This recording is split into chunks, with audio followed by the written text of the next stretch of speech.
ఓయూలో G Telugu news జర్నలిస్టుపై పోలీసుల దాడి ఘటనపై కేంద్ర హోంశాఖ సహాయ మంత్రి బండి సంజయ్ ఆరా తీశారు. నేరుగా పోలీస్ కమిషనర్కు ఫోన్ చేసి విషయం తెలుసుకునే ప్రయత్నం చేశారు. ఈ ఘటనపై కమిషనర్ వివరణ ఇచ్చినట్టు తెలుస్తోంది. ఐడీ కార్డు లేకపోవడంతో అదుపులోకి తీసుకున్నామని, జర్నలిస్ట్ అని తెలియడంతో వెంటనే విడిచిపెట్టినట్టు కమిషనర్ తెలిపినట్టు కేంద్ర మంత్రి బండి సంజయ్ వెల్లడించారు.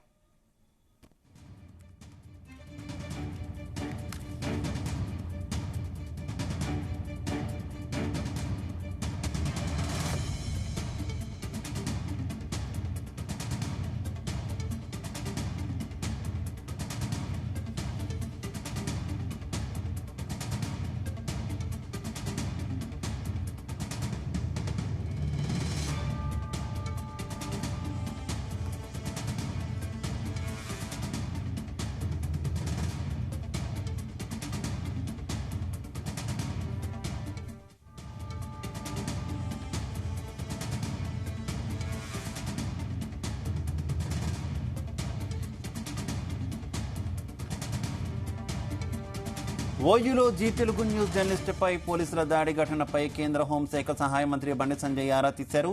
నేరుగా పోలీస్ కమిషనర్కు ఫోన్ చేసి విషయం తెలుసుకునే ప్రయత్నం చేశారు. ఈ ఘటనపై కమిషనర్ వివరణ ఇచ్చినట్టు తెలుస్తోంది. ఐడీ కార్డు లేకపోవడంతో అదుపులోకి తీసుకున్నామని, జర్నలిస్ట్ అని తెలియడంతో వెంటనే విడిచిపెట్టినట్టు కమిషనర్ తెలిపినట్టు కేంద్ర మంత్రి బండి సంజయ్ వెల్లడించారు. ఇదే విషయానికి సంబంధించి మరింత సమాచారం మా కరెస్పాండెంట్ సతీష్ అందిస్తారు. సతీష్. ఎస్ శివ, మన జీ న్యూస్ తెలుగు జర్నలిస్టు పై జరిగిన దాడి ఘటనపై కూడా ఇప్పటికే ఇటు విద్యార్థి సంఘాల నాయకులు, నిరుద్యోగులు, ఒకవైపు ప్రజా సంఘాలు, ఇతర పార్టీ నేతలంతా కూడా స్పందిస్తున్నారు. కొద్దిసేపటి క్రితమే ఇటు కేంద్ర హోంశాఖ సహాయ మంత్రి బండి సంజయ్ కూడా ఈ ఘటనపై కూడా ఆరా తీశారు. నేరుగా పోలీస్ కమిషనర్ కు ఫోన్ చేసి విషయం తెలుసుకునే ప్రయత్నం చేశారు. ఈ ఘటనపై కమిషనర్ కూడా వివరణ ఇచ్చినట్టుగా తెలుస్తా ఉంది. ఇటు ఐడి కార్డు లేకపోవడంతో అదుపులోకి తీసుకున్నామని కూడా ఇటు హైదరాబాద్ కమిషనర్ కూడా బండి సంజయ్కి వివరణ ఇచ్చారు. అయితే జర్నలిస్ట్ అని తెలియడంతో వెంటనే విడిచిపెట్టామని కమిషనర్ చెప్పినట్టుగా ఇటు కేంద్ర మంత్రి బండి సంజయ్ కూడా వెల్లడించారు. కానీ నిజానికి అక్కడ మాత్రం మనం విజువల్లో చూసాం. ఇప్పటికే ఇటు నిరుద్యోగుల సమస్యపై, అదేవిధంగా డిఎస్సి పోస్ట్ పోన్ చేయాలని కూడా మనం గత 1 వీక్ నుంచి కూడా నిరుద్యోగుల పక్షాన కూడా పోరాడుతున్నాం, లైవ్ కవరేజ్ కూడా ఇస్తున్నాం. దీనిపై రాష్ట్ర ప్రభుత్వం ఈ రకంగా అమానుషంగా మరి పోలీసులను ఉసిగొల్పి ఇట్లా జర్నలిస్టులపై ఇక్కడ దాడికి పాల్పడడం అనేది కూడా ఇటు తీవ్రంగా ఖండిస్తున్నాయి. ఇటు జర్నలిస్ట్ సంఘాలన్నీ కూడా, మరోవైపు ప్రజా సంఘాలు కూడా తీవ్రంగా విమర్శిస్తున్నాయి. ఇటు ఓయూ క్యాంపస్ లో ఇటు నిరసన చేస్తున్నటువంటి విద్యార్థి సంఘాల నాయకులను, అదేవిధంగా నిరుద్యోగులందరూ కూడా వాళ్ళతో మాట్లాడే ప్రయత్నం చేశారు మన reporter, Zee Telugu news reporter. అయితే దీన్ని కూడా ఇటు అక్కడ ఉన్న పోలీసులు, ఇక్కడ ఓయూ క్యాంపస్ సంబంధించిన పోలీస్ స్టేషన్ సంబంధించిన పోలీసులు, సిఐ కూడా దురుసుగా ప్రవర్తించడంతో పాటు మన రిపోర్టర్ ని కూడా గల్లబట్టి కూడా తీసుకొని కూడా పోయారు. వెహికల్ కూడా వేసి అక్కడక్కడ కొట్టినట్టు కూడా తెలుస్తా ఉంది. కాబట్టి దీనిపై కూడా ఇటు ప్రజా సంఘాల నాయకులంతా కూడా తీవ్రంగా మండిపడుతున్నారు. ఈ రకంగా పోలీసులు ఒక జర్నలిస్టులపై దాడి చేయడం కూడా మనం గతంలో బీఆర్ఎస్ గవర్నమెంట్ లో చూసినప్పుడు కూడా, ఇప్పుడు తెలంగాణలో కాంగ్రెస్ గవర్నమెంట్ ఏర్పడిన తర్వాత మరి సీఎం రేవంత్ రెడ్డి డైరెక్షన్ లో అంతా కూడా జరుగుతున్నట్టుగా తెలుస్తా ఉంది. మరి దీనిపై కూడా ఇటు విద్యార్థి సంఘాల నాయకులు కానీ, ఇటు బీఆర్ఎస్ నేతలు కానీ, మరోవైపు నిరుద్యోగులంతా కూడా ఆగ్రహం వ్యక్తం చేస్తున్నారు. నిరుద్యోగుల సమస్యలపై పక్షాన కూడా వాళ్ళపై ఇటు విద్యార్థి సంఘాల నాయకుల పక్షాన కూడా జీ తెలుగు న్యూస్ ఒకవైపు కవర్ చేస్తుంటే, ఈ రకంగా పోలీసులు ఉసిగొల్పి మరి జీ న్యూస్ రిపోర్టర్ పై ఈ రకంగా దాడి చేయడం, అమానుషంగా ప్రవర్తించడం, గల్లబట్టి గుంజుకపోవడం వంటి చర్యలు కూడా కరెక్ట్ కాదంటూ కూడా ఇప్పటికే విద్యార్థి సంఘాల నాయకులు, అదేవిధంగా ఇటు ప్రజా సంఘాల నాయకులు కూడా తీవ్రంగా విమర్శిస్తున్నారు. మరి దీనిపై ఇప్పటికే ఇటు బీఆర్ఎస్ నేతలు కేటీఆర్, హరీష్ రావు కూడా స్పందించారు. ఇటు ప్రజా సంఘాల నాయకులతో పాటు ఇటు జర్నలిస్ట్ సంఘాల నాయకులు కూడా స్పందించడం జరిగింది. మరి దీన్ని తీవ్రంగా ఖండిస్తున్నారు. ఎందుకంటే మరోవైపు ఇటు మన రిపోర్టర్ క్వశ్చన్ చేసినప్పుడు కూడా ఇక్కడ ఎందుకు వచ్చారనిపై కూడా ఆయన దూషించడం జరిగింది. దీనిపై సంబంధించి కూడా మరి వివరణ ఇవ్వాల్సి ఉంటుంది. ఎందుకంటే ఈ రకంగా మరి జర్నలిస్టులపై పోలీసులు దాడి చేయడం అనేది కూడా మనం చూస్తున్నాం. ఇటు మొన్న టీజీబీఎస్సీ ముట్టడికి వెళ్ళినప్పుడు కూడా ఈ రకంగానే పోలీసులు రిపోర్టర్ల పట్ల కూడా దురుసుగా ప్రవర్తించారు. మరి దీనిపై వివరణ ఇవ్వాలి. ఎందుకంటే గత కొద్ది రోజులుగా, గత 10 days నుంచి కూడా ఇటు నిరుద్యోగ సమస్యలపై, అదేవిధంగా డిఎస్సి సంబంధించిన ఎగ్జామ్ కూడా పోస్ట్ పోన్ చేయాలి, 9 రోజుల పాటు చేయాలని కూడా ఇటు నిరుద్యోగులు పెద్ద ఎత్తున కూడా ఇటు టీఈపీఎస్ ముట్టడి కానీ, మరోవైపు ఇటు ర్యాలీలు చేస్తున్నారు, నిరసనలు చేస్తున్నారు. మరోవైపు ఇటు ఓయూ క్యాంపస్ కేంద్రం కూడా నిరసనలు కూడా వ్యక్తం చేస్తున్నారు. ఒక ఎమర్జెన్సీని కూడా తలపిస్తుంది ఓయూ క్యాంపస్ వద్ద. ఈ రోజు మనం చూసాం, మొత్తం భారీగా ఇటు రాష్ట్ర బలగాలతో పాటు ఇతర బలగాలను కూడా పెట్టి బందోబస్తు కూడా నిర్వహించారు. అక్కడ ఎవరిని కూడా ఉండకుండా వెంటనే వాళ్ళు పంపించే ప్రయత్నం చేస్తారు. వాళ్ళందరినీ కూడా ఇటు జర్నలిస్టులు అంతా కూడా వాళ్ళు కవర్ చేసే ప్రయత్నం చేశారు. కానీ అక్కడ ఎవరు కూడా జర్నలిస్టు ఉండకుండా చేసినట్టుగా తెలుస్తా ఉంది. ఈ నేపథ్యంలోనే మన రిపోర్టర్ కూడా ఇటు పోలీసులతో మాట్లాడినప్పుడు కూడా లాక్కెళ్లి మరి వెహికల్ వేసినట్టు పరిస్థితి కనిపిస్తుంది. కాబట్టి మరి ఈ రకంగా పోలీసులు ఒక జర్నలిస్టులపై తీరు అంటే జర్నలిస్టు వ్యక్తిపై నిర్వహించినటువంటి తీరు పట్ల కూడా ఇటు జర్నలిస్ట్ సంఘాలు కూడా తప్పుపడుతున్నాయి. మరి దీనిపై కూడా కొద్దిసేపటి క్రితమే కేంద్ర హోంశాఖ సహాయ మంత్రి కూడా బండి సంజయ్ కూడా రిప్లై ఇచ్చారు. దీనిపై కూడా వివరణ ఇవ్వాలని కూడా చెప్పారు.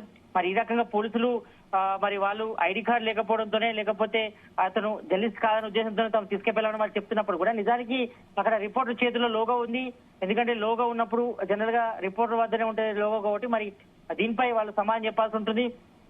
ఈ రకంగా పోలీసులు ఒక జర్నలిస్ట్ పై దాడి చేయడం కూడా అమానుషం. కాబట్టి దీన్ని కూడా ఇటు విద్యా సంఘాల నాయకులు కానీ, మరోవైపు ప్రజా సంఘాల నాయకులు, ఇతర పార్టీ నేతలు, ఇటు జర్నలిస్ట్ సంఘాల నాయకులంతా కూడా తీవ్రంగా వ్యతిరేకిస్తున్నారు. కాబట్టి మరి వెంటనే సిఐ పై కూడా వెంటనే యాక్షన్ తీసుకోవాలి, అతని ఉద్యోగం నుంచి కూడా డిస్మిస్ చేయాలని కూడా ప్రధానంగా డిమాండ్ వస్తుంది. కాబట్టి మరి దీనిపై రాష్ట్ర ప్రభుత్వం ఏ విధంగా వ్యవస్థ చూడాలి. మరి దీనిపై ఇప్పటివరకు అయితే మాత్రం ఇటు సీఎం రేవంత్ రెడ్డి గానీ, మంత్రివర్గం సంబంధించి కానీ ఎవరు కూడా స్పందించలేదు. ఇప్పటికే మనం చూసాం, ఇటు సచివాలయంలో కూడా మీడియా సెంటర్ వద్ద కూడా జర్నలిస్ట్ సంఘాల నాయకులంతా కూడా నిరసన వ్యక్తం చేశారు. ఈ రకమైన తీరు అమానుషం అనేది కూడా వాళ్ళు చెప్పడం జరిగింది. కాబట్టి మరి దీనిపై మరోసారి ఇట్లా జర్నలిస్టులపై దాడులు కూడా సమాచారం కాదు. ఎందుకంటే మనం నిత్యం ప్రజలతో మమేకమవుతుంటాం. ప్రజా సమస్యల్ని ప్రభుత్వం దృష్టికి తీసుకొచ్చే భాగంగా ఇటు వారధిగా పనిచేస్తారు జర్నలిస్టులు. కాబట్టి మరి ఈ రకంగా మరి జర్నలిస్టులపైనే ఇటు పోలీసులు దాడి చేయడం అనేది కూడా కరెక్ట్ కాదని కూడా ఇప్పటికే ప్రజా సంఘాల నాయకులు కూడా తీవ్రంగా వ్యతిరేకిస్తున్నారు. మరోవైపు ఇటు నిరుద్యోగుల పక్షాన ఇటు జర్నలిస్టులు పోరాటం చేస్తున్నప్పుడు కూడా మరి దీన్ని ఈ రకంగా అణిచివేసే ప్రయత్నం చేయడం, మరి పోలీసులు జర్నలిస్టులపై కూడా ఈ రకంగా ప్రవర్తించిన పట్ల కూడా ఇటు విద్యా సంఘాల నాయకులతో పాటు ప్రజా సంఘాల నాయకులు, ఇతర పార్టీ నేతలు కూడా వెంటనే దురుసుగా ప్రవర్తిస్తున్నటువంటి సిఐ పై కూడా వెంటనే యాక్షన్ తీసుకోవాలని కూడా ఇటు ప్రజా సంఘాల నాయకులతో పాటు జర్నలిస్ట్ సంఘాలు కూడా డిమాండ్ చేస్తున్న పరిస్థితి అయితే సతీష్, ఉదయం మన మరో ప్రతినిధి వెళ్లి అక్కడ పోలీసులను నిలదీసినప్పుడు కూడా, పోలీసుల్ని ప్రశ్నించినప్పుడు కూడా వారి నుంచి నిర్లక్ష్యపు సమాధానాలతో పాటు రిపోర్టర్ అని మాకు తెలియదు, ఐడి కార్డు లేదు, అందుకే అదుపులోకి తీసుకున్నాం, ఈ రకమైనటువంటి వ్యాఖ్యానాలు మనం చూసాం కదా. ఇక్కడ రెండు విషయాలు ఉన్నాయి. ఒకటి, మన రిపోర్టర్ శ్రీచరణ్ ఎప్పటికప్పుడు చెప్తూనే ఉన్నారు తాను ఒక జర్నలిస్ట్ అని, తన డ్యూటీ తాను చేస్తున్నాను అనేది వీడియోలో కూడా మనకు స్పష్టంగా కనిపిస్తుంది. అయినా కూడా పోలీసులు అలా లాక్కు వెళ్లారు. రెండు, అక్కడ ఒక రిపోర్టర్ కాకపోయినా ఒక స్టూడెంట్ ఉన్నా, ఇంకొకరున్నా, అంత స్థాయిలో ఉస్మాన్ యూనివర్సిటీలో లాక్కొని వెళ్లి మరీ కారులో పడేసే అంత దారుణమైన పరిస్థితులు అక్కడ ఏమున్నాయని పోలీసులు అంతలా బిహేవ్ చేయడానికి?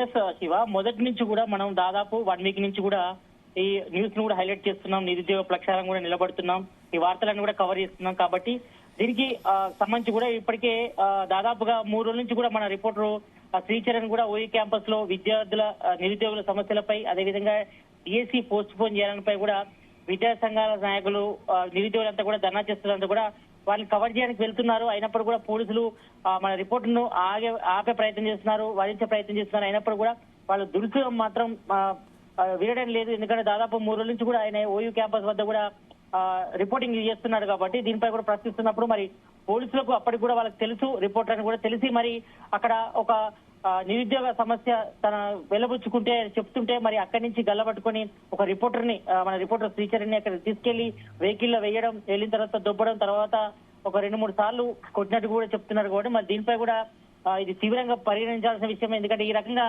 చర్యలు చేపట్టడం కూడా రాష్ట్ర ప్రభుత్వానికి కూడా మంచిది కాదని కూడా ఇప్పటికే ఇటు ప్రజా సంఘాల నాయకులు, ఇటు నిరుద్యోగ సంఘాల నాయకులతో పాటు ఇటు జర్నలిస్ట్ నాయకులు కూడా చెప్తున్న పరిస్థితి కంటిన్యూ అవుతుంది. కాబట్టి మరి ఈ రకంగా పోలీసులు గతంలో కూడా ఇటు బీఆర్ఎస్ గవర్నమెంట్ ఉన్నప్పుడు కూడా చేశారు. ఇప్పుడు ప్రజెంట్ తెలంగాణ కాంగ్రెస్ గవర్నమెంట్ ఏర్పడిన కూడా గొప్పలు చెప్పుకుంటారు. ఒకవైపు ప్రజాపాలన అందిస్తామని చెప్పుకున్నారు. మరి ప్రజాపాలనలో మరి ఈ రకంగా రిపోర్టర్ల పైనే దాడి చేయడం అనేది కూడా కరెక్ట్ కాదని కూడా చెప్తున్న పరిస్థితి ఉంది. కాబట్టి మరి ఈ రకంగా పోలీసులు ఒక రిపోర్టర్ పై అమానుషంగా వివరించడం, మరోవైపు నిన్న మనం చూస్తాం ఇటు మల్కంపేట ఎల్లమ్మ దేవాలయం కూడా ఒక రిపోర్టర్ పై కూడా పోలీసులు కూడా ఇటు దూషించారు. కాబట్టి దీనిపై కూడా యాక్షన్ తీసుకోవాలని ప్రధానంగా డిమాండ్ అవుతుంది. మరి ఈ రోజు మన రిపోర్టర్ పై ఇట్లా పోలీసులు దాడి చేయడం, ఆ రకంగా గల్లబట్టి గుంజుకపై వెహికల్ ఎత్తాల్సిన అవసరం వచ్చిందనిపై కూడా ఇటు ప్రజా సంఘాల నాయకులు, నిరుద్యోగులు, మరోవైపు ఇతర పార్టీ నేతలంతా కూడా తీవ్రంగా ఖండిస్తున్నారు. కాబట్టి మరి దీనిపై రాష్ట్ర ప్రభుత్వం ఏ విధంగా స్పందిస్తే చూడాలి. మరి ఈ రకంగా చర్యలు మాత్రం మంచిది కాదు. ఎందుకంటే ఒకవైపు నిరుద్యోగులు తాము నిరసన వ్యక్తం చేస్తుంటే, ఈ రకంగా ప్రొటెక్ట్ చేస్తుంటే మరి దాన్ని కవర్ చేసినటువంటి రిపోర్టులను ఏ రకంగా తీసుకెళ్లడం, ఆయనపై దాడి చేయడం, ఈ రకంగా ప్రవర్తించడం పట్ల కూడా ఇటు పార్టీ నేతలు అంటే ఇటు బీఆర్ఎస్ కానీ బీజేపీ నేతలు ఇప్పటికే తీవ్రంగా విమర్శిస్తున్నారు. మరోవైపు ఇటు నిరుద్యోగులతో పాటు ప్రజా సంఘాల నాయకులు కూడా సపోర్ట్ చేస్తున్నారు. కాబట్టి మరి వెంటనే సీఏపై యాక్షన్ తీసుకోవాలి. మరోవైపు ఏసీపీపై కూడా యాక్షన్ తీసుకోవాలని ప్రధానంగా డిమాండ్ వస్తుంది. మరి దీనిపై రాష్ట్ర ప్రభుత్వం ఏ రకంగా స్పందిస్తుందో చూడాలి. మరి ఇప్పటి వరకు అయితే కేంద్ర హోంశాఖ సహాయ మంత్రి అయితే స్పందించారు. మరి దీనిపై పోలీసులు అయితే మరి వాళ్ళు కవర్ చేసుకునే ప్రయత్నం చేస్తున్నారు. వాళ్ళు మరి అక్కడ అతను రిపోర్టర్ కాదని ఉద్దేశంతో తాను తీసుకెళ్లాము, కానీ రిపోర్టర్ తెలిసిన తర్వాత వదిలేసామని చెప్తున్నారు. కానీ మరి అప్పటికే ఆయనకు తీసుకెళ్లి మరి వెహికల్ లో కొట్టేశారు. కాబట్టి మరి దీనిపై ఇంకా వివరణ చేయాల్సిన అవసరం అయితే కనిపిస్తుంది. Shiva. Okay Satish, thank you.